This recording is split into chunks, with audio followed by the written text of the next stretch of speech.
ఈ ఏడాది ఖరీఫ్ సీజన్లో 16 లక్షల మెట్రిక్ టన్నుల ధాన్యం సేకరణ పూర్తయిందని నర్సరావుపేట ఎంపీ ఎస్ఎల్సీసీ చైర్మన్ లావు శ్రీకృష్ణదేవరాయలు తెలిపారు. భారత ఆహార సంస్థ ఆంధ్రప్రదేశ్ రాష్ట్ర స్థాయి సలహా కమిటీ సమావేశం విజయవాడలో సోమవారం విజయవంతంగా జరిగింది.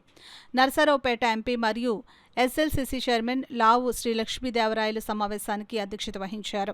సమావేశంలో ఏపీఎస్డబ్ల్యూసీ చైర్మన్ రావి వెంకటేశ్వరరావు, భారత ఆహార సంస్థ AP general manager Vijay Kumar Yadav, civil supplies corporation ప్రతినిధులు మరియు ఉన్నత అధికారులు పాల్గొన్నారు. చైర్మన్ లావు శ్రీకృష్ణదేవరాయలు గత ఖరీఫ్ సీజన్లో 16 లక్షల మెట్రిక్ టన్నుల ధాన్యం సేకరణ పూర్తయిందని, ప్రస్తుత ఖరీఫ్ సీజన్లో 30 లక్షల మెట్రిక్ టన్నుల లక్ష్యంతో ముందుకు సాగుతున్నారని తెలిపారు. గత రబీ సీజన్లో 10 లక్షల మెట్రిక్ టన్నుల సేకరణ విజయవంతంగా పూర్తయిందని గుర్తు చేశారు.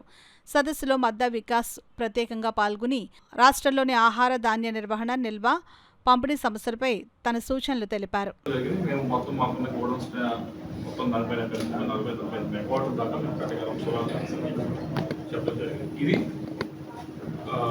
ఈ రోజు జరిగిన ఎస్ఏ మీటింగ్లో జరిగిన చర్చకు వచ్చిన ముఖ్యాంశాలు, దీంతో పాటుగా ఎవరైతే మెంబర్స్ ఉన్నారో మెంబర్స్కి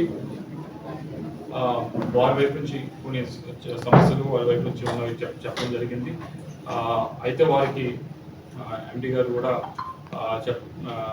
మేమందరం కూడా కూర్చొని చేసింది ఏమిటి అంటే వారి పరంగా మెంబర్స్ పరంగా వారికి నెక్స్ట్ 15 days నుంచి 20 days లోపల ఈ మెంబర్స్ని ఎక్కడెక్కడైతే గోడౌన్స్ ఉన్నాయో వాటికి విజిట్కి కూడా వెళ్ళమని కోరడం జరిగింది. ఆ విజిట్ షెడ్యూల్ కూడా వస్తుంది, వైపు నుంచి వస్తుంది, ఏ గోడౌన్కి ఎప్పుడు వెళ్తారు అనేది అక్కడ మేనేజర్స్తో వాళ్ళతో మాట్లాడి, సో వీళ్ళు కూడా వెళ్తే అక్కడ క్వాలిటీ గ్రెయిన్స్ ఎలా ఉన్నవి, వాటిని ఎలా స్టోర్ చేస్తూ ఉన్నారు, ఫ్యూమిగేషన్ ఎలా చేస్తూ ఉన్నారు, అలాగే రైతుల వైపు నుంచి సరైన సమయంలో వాళ్ళు ఇచ్చిన ధాన్యం ఇచ్చిన వెంటనే డబ్బులు కొడతా ఉన్నాయి, లేకపోతే ఏమైనా కొద్దిగా డిలే ఉందా, ఇవన్నీ కూడా, అలాగే ప్రొక్యూర్ చేసిన ధాన్యాన్ని ఎంత తక్కువ టైంలో తీసుకుని వెళ్ళి గోడౌన్ తీసుకెళ్ళగలుగుతున్నారు, ఇవన్నీ కూడా కొద్దిగా అనలైజ్ చేయమని వాళ్ళు మాట్లాడమని అక్కడ అధికారులతో, అక్కడ పనిచేసే వారితో, అక్కడ ఉన్న రైతులతో మాట్లాడమని చెప్పి మెంబర్స్ అందరూ కోరడం జరిగింది. వారికి షెడ్యూల్ ఇస్తారు, వారు కూడా